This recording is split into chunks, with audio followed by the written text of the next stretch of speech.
Halo teman-teman, perkenalkan nama aku Shalfa Rahmadia dengan NIM 2408010822. Di sini aku akan menjelaskan mengenai dasar berlakunya hukum perdata di Indonesia. Nah, dasar berlakunya hukum perdata di Indonesia adalah Kitab Undang-Undang Hukum Perdata atau KUH Perdata atau Burgerling Wetboek atau yang bisa disebut BW. Nah, hukum perdata ini berlaku di Indonesia berdasarkan pasal 1 Aturan Pengalihan Undang-Undang Dasar Negara Republik Indonesia tahun 1945.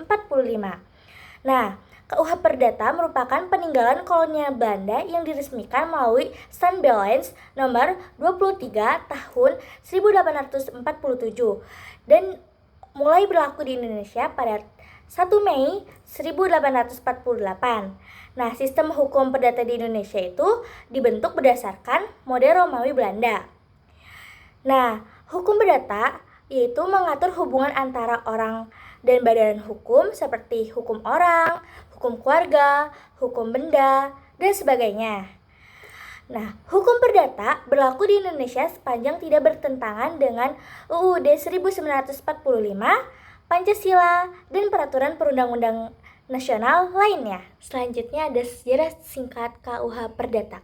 Nah, untuk menjelaskan sejarah KUH Perdata, kita perlu kembali ke tahun 1811 yang dimana ketika Belanda menjadi bagian dari Kekaisaran Prancis yang diperintahkan oleh Napoleon Bonaparte, selama periode ini Kode Sivil de France yang mencakup unsur-unsur hukum Romawi, Jerman, dan gereja diterapkan di Belanda. Nah, Indonesia sebagai jajahan Belanda pada saat itu juga diikutsertakan dalam penerapan hukum perdata Belanda yang sangat dipengaruhi oleh Kode Sivil de France. Setelah pendudukan Prancis berakhir, pemerintahan Belanda itu membentuk sebuah panitia yang dipimpin oleh Mr. J.M. Kemper untuk merancang kodifikasi hukum perdata di Belanda. Nah, rencana ini menggabungkan sebagian besar dari Kode Sivil de France sebagai elemen-elemen hukum Belanda kuno.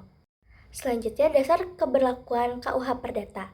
Nah, dasar hukum berlakunya Burgerling Wetboek di Indonesia adalah pada pasal 1 Aturan Pengalihan Undang-Undang Dasar 1945 yang dimana hasil perubahan keempat pasal ini menyatakan bahwa segala peraturan perundang-undangan yang sudah ada akan tetap berlaku selama belum ada peraturan yang baru yang sesuai dengan undang-undang dasar ini.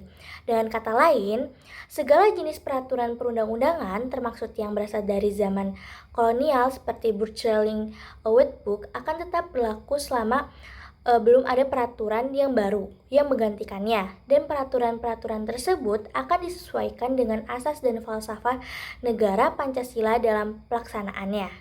Saat ini KUH Perdata yang hingga kini digunakan pada dasarnya adalah Burgerling Wetboek yang bahkan tidak memiliki terjemahan resmi.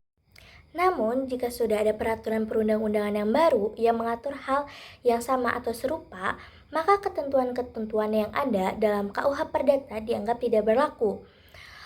Pemberlakuan hukum perdata Belanda di Indonesia itu dimulai pada tanggal 1 Januari 1848 berdasarkan Stand Balance tahun 1847 nomor 23.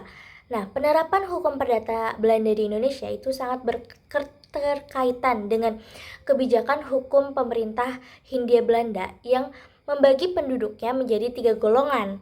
Itu yang pertama ada golongan Eropa, yang dimana kelompok ini tuh mencakup semua orang Belanda, individu yang berasal dari Eropa, orang Jepang, dan mereka yang hukum keluarganya didasarkan pada prinsip-prinsip hukum Belanda termaksud keturunan mereka. Kemudian yang kedua yaitu ada golongan Timur Asing Tionghoa, yang dimana golongan ini itu terdiri dari orang Tionghoa serta Timur Asing non-Tionghoa seperti Arab, India, dan Pakistan. Bagi kelompok ini, hukum perdata yang diatur dalam Burgerling Wetboek dan hukum dagang yang diatur dalam KUHD diterapkan, meskipun dengan beberapa pengecualian dan penambahan tertentu.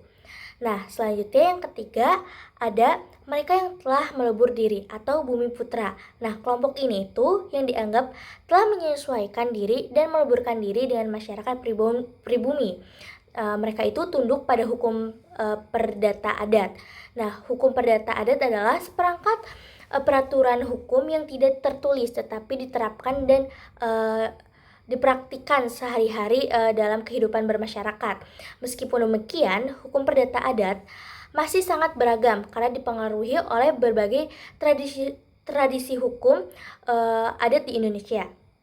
Selanjutnya, secara yuridis formal, KUH Perdata terdiri dari 4 buku, yaitu buku pertama itu mengatur tentang orang, mulai dari pasal 1 sampai pasal 498.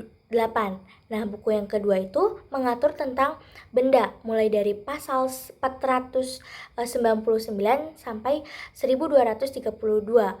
Buku yang tiga itu mengatur tentang perikatan, mulai dari pasal 1233 sampai 1864.